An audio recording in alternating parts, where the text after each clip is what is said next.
ಉತ್ತರ ಪ್ರದೇಶದ ಪ್ರಯಾಗ್ರಾಜ್ ಮಹಾಕುಂಭಮೇಳಕ್ಕೆ ಭಾರಿ ಭದ್ರತೆಯನ್ನು ಒದಗಿಸಲಾಗಿದೆ. ಇನ್ನು ಆಪಲ್ ಸ್ಥಾಪಕ ಸ್ಟೀವ್ ಜಾಬ್ಸ್ ಪತ್ನಿ ಕಾಶಿಯ ವಿಶ್ವನಾಥನ ದರ್ಶನ ಪಡೆದಿದ್ದಾರೆ. ಈ ಸುದ್ದಿಯನ್ನು ನೋಡೋಣ ದೇಶ ವಿದೇಶ ನ್ಯೂಸ್ ಟಾಪ್ನಲ್ಲಿ.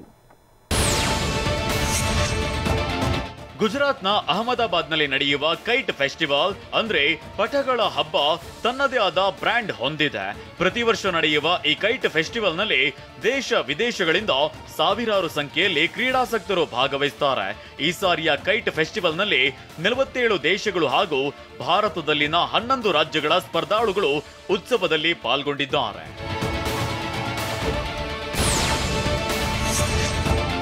ಭಾರತದ ಸೇನೆ ಈಗ ಅಪ್ಡೇಟ್ ಆಗ್ತಿದೆ. ಆಧುನಿಕ ತಂತ್ರಜ್ಞಾನವನ್ನ ಸೇನೆಯಲ್ಲಿ ಅಳವಡಿಸಿಕೊಳ್ತಿದೆ.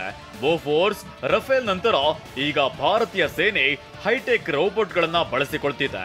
ಇಂಥ ರೋಬೋಟ್ಗಳ ಪ್ರದರ್ಶನವನ್ನ ಪುಣೆಯಲ್ಲಿ ಮೊದಲ ಬಾರಿಗೆ ಸಾರ್ವಜನಿಕ ಪ್ರದರ್ಶನ ಮಾಡಿದೆ.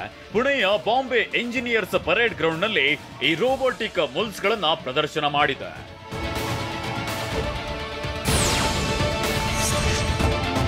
ಖ್ಯಾತ ಆಪಲ್ ಕಂಪ್ಯೂಟರ್ ಸ್ಥಾಪಕ ಸ್ಟೀವ್ ಜಾಬ್ಸ್ ಪತ್ನಿ ವಿಶ್ವವಿಖ್ಯಾತ ವಾರಣಾಸಿಯ ವಿಶ್ವನಾಥನ ದರ್ಶನವನ್ನ ಪಡೆದಿದ್ದಾರೆ.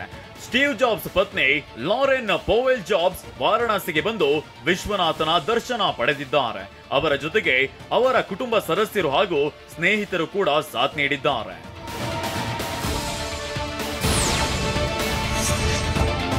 ಅಯೋಧ್ಯೆಯಲ್ಲಿ ಶ್ರೀರಾಮಲಲ್ಲನ ಮೂರ್ತಿಯ ಪ್ರಾಣ ಪ್ರತಿಷ್ಠಾಪನೆಯ ಮೊದಲ ವಾರ್ಷಿಕೋತ್ಸವಕ್ಕೆ ಕೆಲವೇ ದಿನಗಳು ಮಾತ್ರ ಬಾಕಿ ಇದೆ. ಈಗಾಗಲೇ ಅಯೋಧ್ಯೆಯಲ್ಲಿ ವಾರ್ಷಿಕೋತ್ಸವದ ತಯಾರಿ ಭರ್ಜರಿಯಾಗಿ ನಡೆಯುತ್ತಿದೆ. ಇನ್ನು ಶ್ರೀರಾಮನ ಧರ್ಮಪತ್ನಿ ಸೀತಾಮಾತೆಯ ತವರು ನೇಪಾಳದ ಜನಕಪುರಿಯಲ್ಲಿ ಕೂಡ ಸಂಭ್ರಮ ಮನೆ ಮಾಡಿದೆ. ಜನಕಪುರಿಯ ಜನರು ಮೊದಲ ವಾರ್ಷಿಕೋತ್ಸವದ ಹಿನ್ನೆಲೆಯಲ್ಲಿ ಬಗೆ ಬಗೆಯ ಲ್ಯಾಂಪ್ಗಳಿಂದ ಸಿಂಗರಿಸಿ ದೀಪಗಳನ್ನ ಹಚ್ಚಿ ಸಂಭ್ರಮವನ್ನ ಆಚರಿಸಲು ಆರಂಭಿಸಿದ್ದಾರೆ. ಇಂಗ್ಲೆಂಡ್ ವಿರುದ್ಧದ ಟಿ20 ಸರಣಿಗೆ ಭಾರತ ತಂಡ ಪ್ರಕಟವಾಗಿದೆ. ಈ ಸರಣಿಯಿಂದ ಪಂತ್ ಗಿಲ್ ಔಟ್ ಆಗಿದ್ದಾರೆ. ಅತ ಚಾಂಪಿಯನ್ಸ್ ಟ್ರೋಫಿಗೆ ತಂಡ ಪ್ರಕಟಿಸಲು ಬಿಸಿಸಿಐ ವಿಳಂಬ ಮಾಡುವ ಸಾಧ್ಯತೆ ಇದೆ. ಈ ಸುದ್ದಿಯನ್ನು ನೋಡೋಣ ಕ್ರೀಡೆ ಸಿನಿಮಾ ನ್ಯೂಸ್ ಟಾಪ್ನಲ್ಲಿ.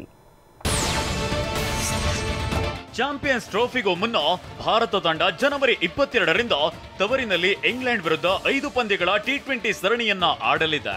ಫೆಬ್ರವರಿ 6ರಿಂದ 3 ಏಕದಿನ ಪಂದ್ಯಗಳ ಸರಣಿ ಶುರುವಾಗಲಿದೆ. ಇಂಗ್ಲೆಂಡ್ ವಿರುದ್ಧದ ಟಿ20 ಸರಣಿಗೆ ಸೂರ್ಯಕುಮಾರ್ ಯಾದವ್ ನಾಯಕತ್ವದಲ್ಲಿ ಟೀಂ ಇಂಡಿಯಾ ಪ್ರಕಟವಾಗಿದೆ. ವೇಗಿ ಮೊಹಮ್ಮದ್ ಶಮಿ ಟೀಂ ಇಂಡಿಯಾಗೆ ಕಮ್ಬ್ಯಾಕ್ ಮಾಡಿದ್ದಾರೆ. ಇಂಗ್ಲೆಂಡ್ ವಿರುದ್ಧದ ಟಿ20 ಸರಣಿಗೆ ತಂಡ ಪ್ರಕಟಿಸಿರುವ ಭಾರತದ ಕ್ರಿಕೆಟ್ ಮಂಡಳಿ ಯುವ ಪ್ರತಿಭೆ ರಿಷಬ್ ಪಂತ್ ಮತ್ತು ಶುಭ್ಮನ್ ಗಿಲ್ ಇಬ್ಬರನ್ನ ಹೊರಗಿಟ್ಟಿದೆ.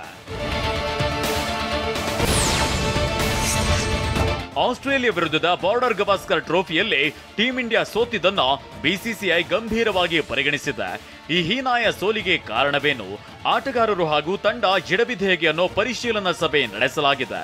ಈ ಸಭೆಯಲ್ಲಿ ಭಾರತ ತಂಡದ ನಾಯಕ ರೋಹಿತ್ ಶರ್ಮಾ, ಮುಖ್ಯ ಕೋಚ್ ಗೌತಮ್ ಗಂಭೀರ್ ಸೇರಿದಂತೆ ಕೆಲವರು ಭಾಗಿಯಾಗಿದ್ದಾರೆ.